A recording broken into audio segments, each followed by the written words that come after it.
3.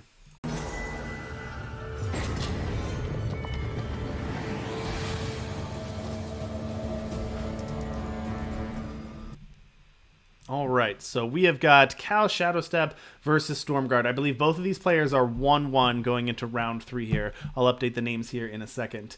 But we're looking at Cal Shadowstep's Feln deck here. And as you said, we see it in the opener. We see the 2 Xenon Silexes in the Feln deck right off the bat, as we talked about. So an interesting one here for Cal Shadowstep, but going to look like a fun matchup here against Stormguard. Like, what do you petition here for? I would want, you want to start getting your primal, since you're this deck I think is going to lean pretty heavily on Champion of Cunning. Mm-hmm. And we're a long way off from Champion of Cunning being powered up. We are.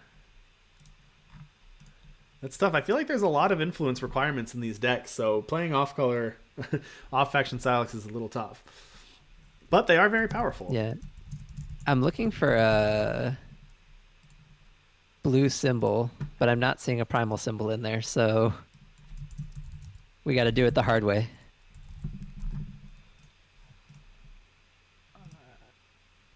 I messaged the wrong person, so they're going to go ahead and start now. And then They're good. Stormguard we have on a kind of traditional Stone Star aggro. And Champion of Cunning. So you must be getting something with blue here. Yeah. We're a long way off from doing anything.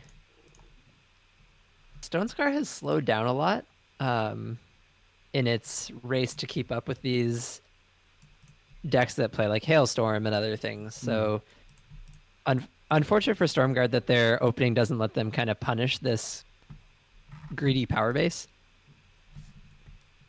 All right. There you go. All the influence you could need. Perfect influence for a Feln deck right there. Quote unquote.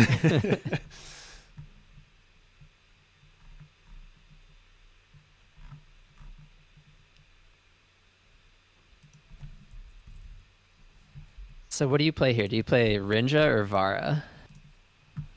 Well, that makes it easier. Yep. For reference, I would play the Vara. Or Champion. Of Chaos. Both of us are wrong. Or Champion. And I mean, open deck list, I'd be like, I'm gonna lose my Champion to something. Yep. Like the pistol does it here, but again, we have pretty far open deck away list. from Button the 5 2, primal. that's Yep. pretty good. It's not like you're gonna have. Oh, that it doesn't kill it though. That's true. That actually works out great for Cal. Cal's got to be loving that trade. Yeah.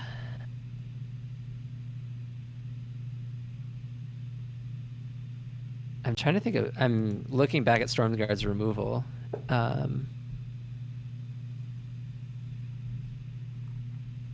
think one of the nice things about Cal's build is it's probably pretty hard for Stone Scar to interact with the units. Mm-hmm. Like, I mean, Vara's we have annihilates for. Open Contract is in the market. And you have your 4 of requisite torch in Stone Scar, but the interaction from Stone Scar is not great against what Cal is doing on the whole. And so they're gonna have to lean a lot more on curving out. Mm-hmm. And it looks like in the hand they had the double Milos, Torch, and Caleb's Persuader here. And they just drew another Torch. So pretty strong hand here from Stormguard. I think they're going to be able to close it out. No, they played. Oh yeah, I was gonna say they played right into this malediction, but I had to look at the life totals in a second. That second torch off the top actually ended it this turn. So I was going to say they had a powerful hand and they can really do something, but they actually just won that turn. That was pretty impressive. So powerful the game ended. So pretty impressive there, but that was pretty fast there by Stormguard to close that out. Cal Shadowstep looked like they had I actually thought they were in good shape early, but similar to what we saw with the Xenon decks, it seemed like they had good cards in hand, but it was, do you have the time to deploy them, is really what we were looking at there. Yeah, and I don't think Cal hit the 6 shadow for Ikari that game. Mm-hmm. It definitely looks like you're paying a toll for getting those Silexes. Yep. And we saw that with the champion as well. I mean, he was still far away either way, but was nowhere near that champion. Yep.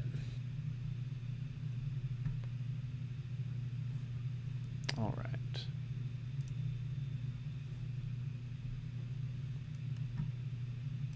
All right, so they are ready to go into game 2. So we're going to head back down to the action here.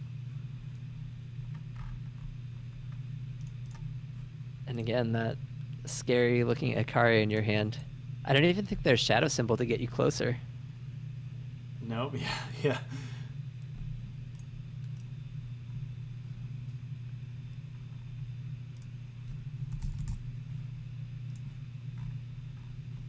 All right. Once again, we don't get to choose play draw, so it's just whatever the system decides for you.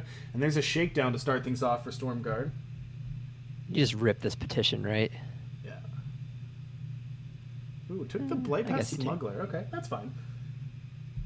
Yeah, I mean, I guess Stone Scar, if your turn 2 is petition and your turn 3 is petition now, that's a fine place to be. I do like this inclusion of, I don't even know the name of this card, but this Unseen that Stormguard is playing. Mm-hmm. I like that as an additional Nightshade? 2-drop. Yeah. Oh, there is a shadow symbol. The Nightshade was big. Okay, I feel less... Oh, go ahead. No, go ahead. I'd say the Nightshade was big back. Was it last year? And they had those control decks going at it in Expedition, I think. And Nightshade was huge in the control decks, at being able to an early blocker for aggro decks, but also a good control mirror threat, being able to draw cards off of that. And then, Yeah, the mono shadow Argentport deck, right? Yeah, that deck was sweet. That's the deck Lights Out Ace qualified for Worlds with. Yeah, I really enjoyed playing that deck. Looks like Stormguard's got this, and then he's actually got a button in hand as well. So another quick start. He could be just. I love that you're calling it button. You got me. This might just be lethal on board here. Cal gonna go with a Wisdom. Not that they had anything else to play. Look at this hand. triple turned off champion, double Icaria that you're pretty far from casting. And I think this is just game on board for Stormguard. I count 12. I'm sure there's damage in hand, though. That seems good. And there you go. Wow. Very quick. Two quick games. Stormguard's going to take that one 2-0. Before I was even able to get the names up on screen, Stormguard